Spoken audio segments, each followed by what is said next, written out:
নমস্কার বন্ধুরা, আপনাদের সবাইকে জানাই স্বাগত রাতের শেষ অতিথি চ্যানেলে।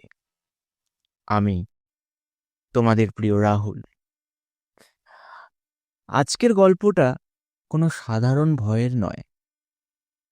ইতিহাস যেটাকে শেষ বলে মেনে নিয়েছে, এই গল্পটা ঠিক সেখান থেকেই শুরু। আজ তোমাদেরকে যে গল্পটা আমি শোনাতে চলেছি সেটা হচ্ছে মিশরের বালির নিচে নাইল নদীর গভীরে একটা কালো কফিন আজও লুকিয়ে আছে। এই গল্প ক্লিওপ্যাট্রার মৃত্যু নিয়ে নয়, বরং এই গল্প তার অসমাপ্ত বিচারের। আর এই বিচারের সাক্ষী শুধু মৃতরা নয়, কখনো কখনো জীবিত মানুষও।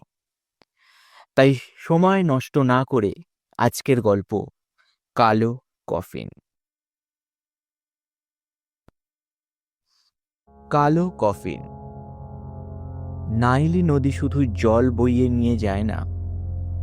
প্রাচীন মিশরীয়দের মতে এই নদী স্মৃতি বহন করে, যে স্মৃতি মানুষ ভুলে গেছে, দেবতারা ভোলেননি।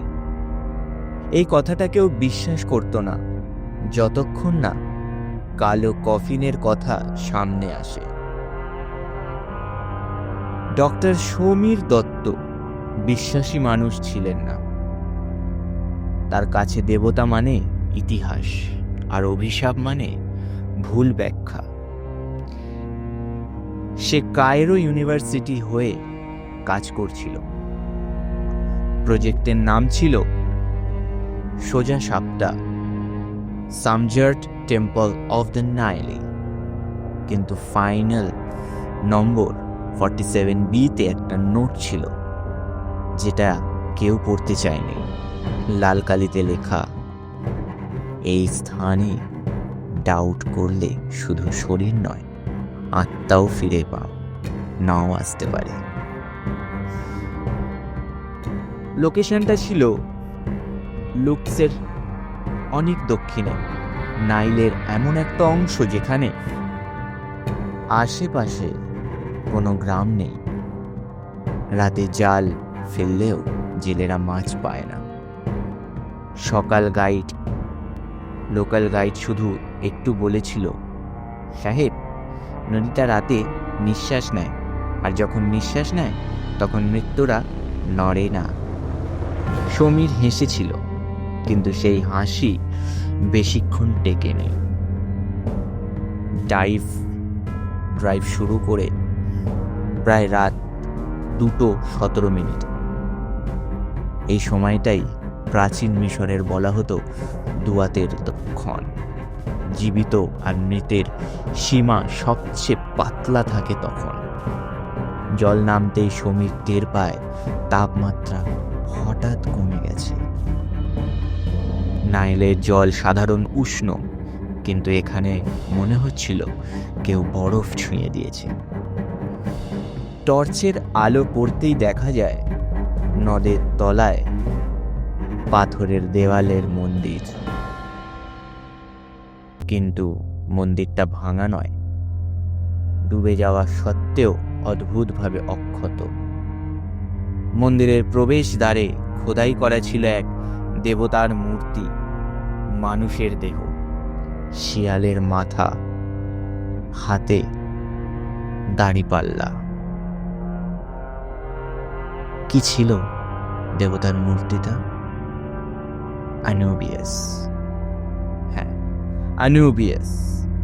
কিন্তু একটা জিনিস ভুল, তার চোখ দুটো কালো পাথরের নয়, চোখ দুটো ফাঁপা। আর টর্চের আলো নড়তেই মনে হলো চোখের ভেতরে কিছু একটা নড়ে উঠল। সমীর অজান্তেই ফিসফিস করে বলে ওঠে, অসম্ভব।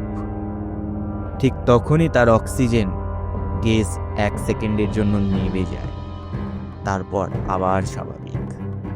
মন্দিরের ভেতরে ঢুকতেই চারপাশে জল অদ্ভুতভাবে শান্ত, জলের কোনো ঢেউ নেই, শব্দ নেই, নিজের নিঃশ্বাসের আওয়াজটাও যেন দূর থেকে আসছে।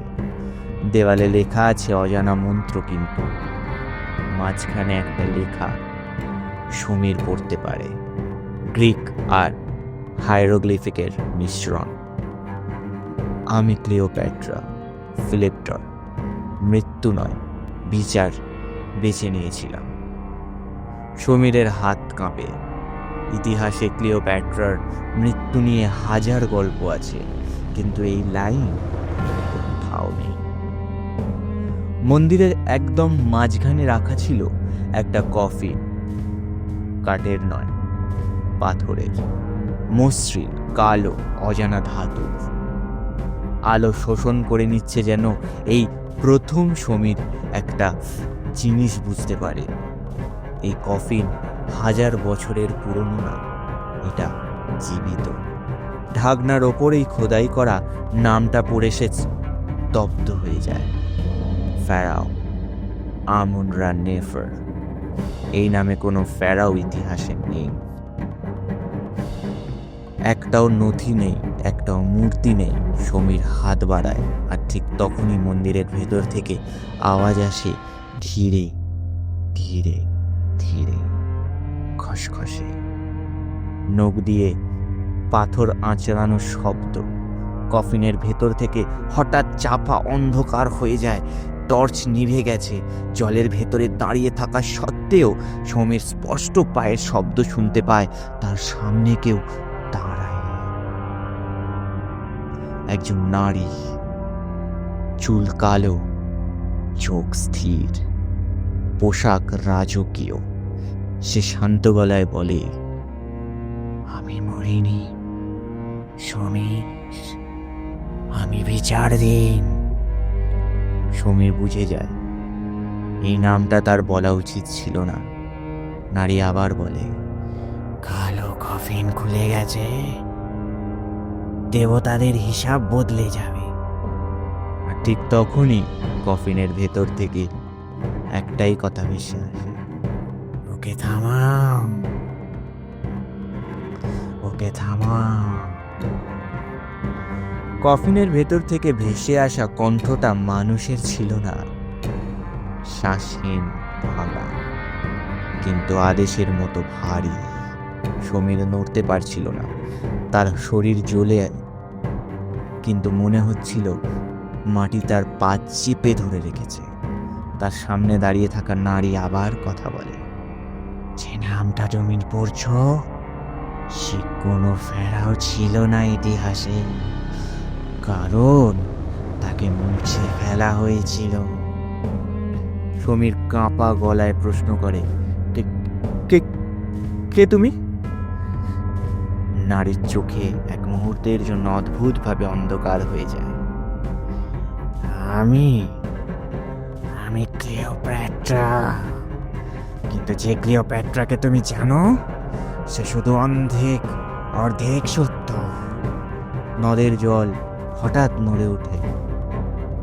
মন্দিরের দেওয়ালের লেখা নিজেই থেকেই জ্বলে উঠেছে। অ্যানিওবিয়াসের মূর্তি ফাঁপা চোখের ভেতর থেকে লাল আলো বেরোয়। ক্লিওপ্যাট্রা ধীরে ধীরে বলে,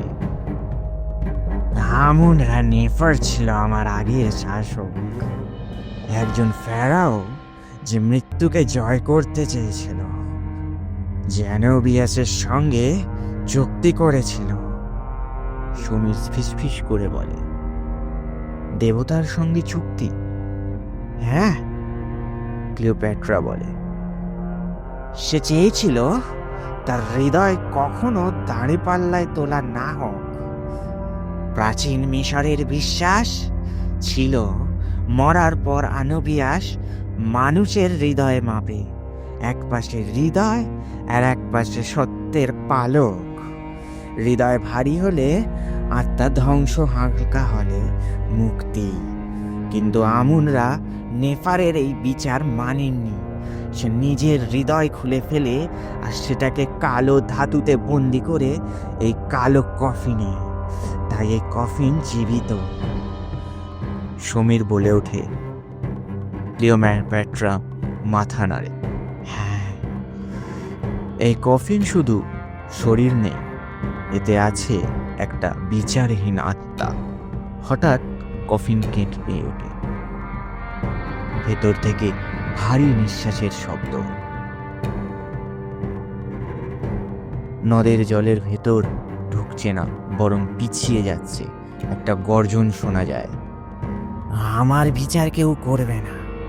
আনুবিয়াস মূর্তি থেকে এবার স্পষ্ট কণ্ঠ ভেসে আসে, যে জীবিত অবস্থায় দুয়োতে প্রবেশ করে সে দেবতার চোখে পড়ে। সমীর অনুভব করে তার বুকের ভেতরে কিছু টানছে, একটা অদৃশ্য দাঁড়িপাল্লা যেন তার সামনে ঝুলে আছে। ক্লিওপ্যাট্রা ধীরে ধীরে বলে, সমীর, তুমি এখানে এসেছো কারণ তোমার হৃদয়ের প্রশ্ন করে।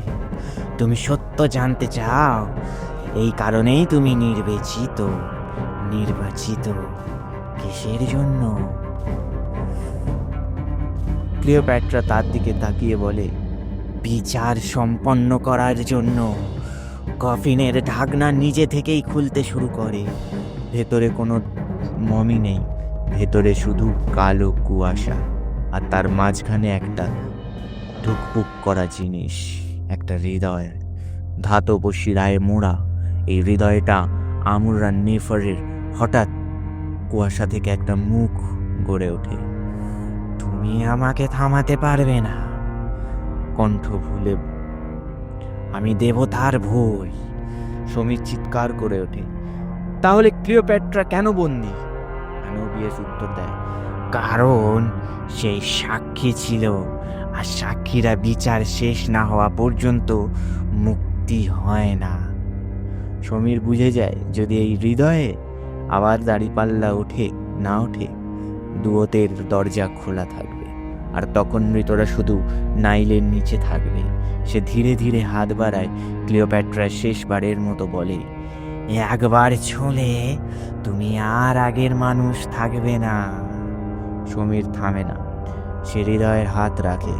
এক মুহূর্তের জন্য সব থেমে যায়। তারপর এক বিকট শব্দ, দাড়িপাল্লায় পালক আর হৃদয় একসঙ্গে পড়ে। পালক হালকা, হৃদয় ভারী, একটা চিৎকার। কালো কুয়াশায় ছিঁড়ে যায়, কফিন পেটে যায়, আর আমুনরা নেফারের আত্মা ধ্বংস হয়ে যায়। নদের জল হঠাৎ ছুটে আসে, মন্দির ভাঙছে। ক্লিওপ্যাট্রা ধীরে ধীরে ফিক হয়ে যেতে যেতে বলল, বিচার শেষ, কিন্তু তোমরাটা এখনো বাকি। সমীর চোখ বন্ধ করে। সে যখন জ্ঞান ফিরে যায়, সে নদীর পাড়ে পড়ে আছে। ভোরের আলো, কোনো মন্দির নেই, কোনো কফিন নেই, কিন্তু তার বুকে, হৃদয়ের ওপরে কালো ধাতুর মতো একটা দাগ। আর দূরে নাইলের জলে একটা শিয়ালের ছায়া দাঁড়িয়ে আছে, চোখ দুটো এখনো তাকিয়ে।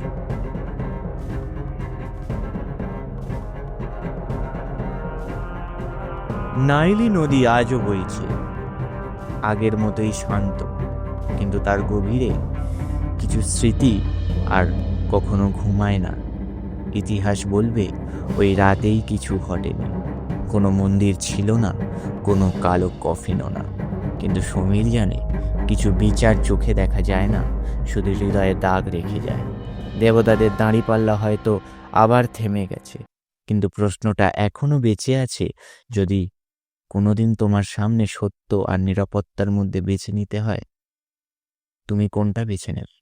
কারণ কিছু দরজা একবার খুলে গেলে সেগুলো বন্ধ হলেও তাদের ছায়া থেকে যায়। আজ এখানেই শেষ করছি। এই ছিল কালো কফিন। গল্পটা ভালো লাগলে অবশ্যই ভিডিওটা লাইক করো। তোমার কি মনে হলো সেটা কমেন্টে জানিও।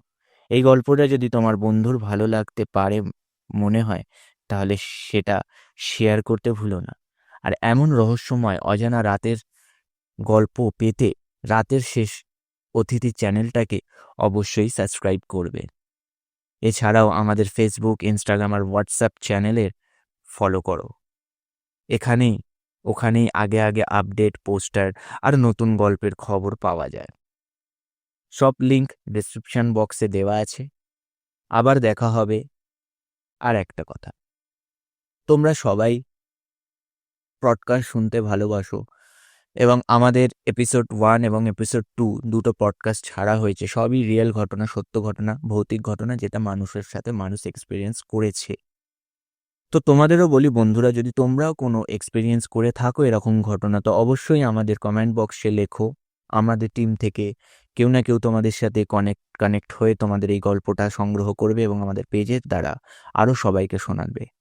তাই আজকের মতো আর একটা অজানা রাতের গল্প নিয়ে এখানেই শেষ করলাম। তোমাদের রাহুল। ধন্যবাদ।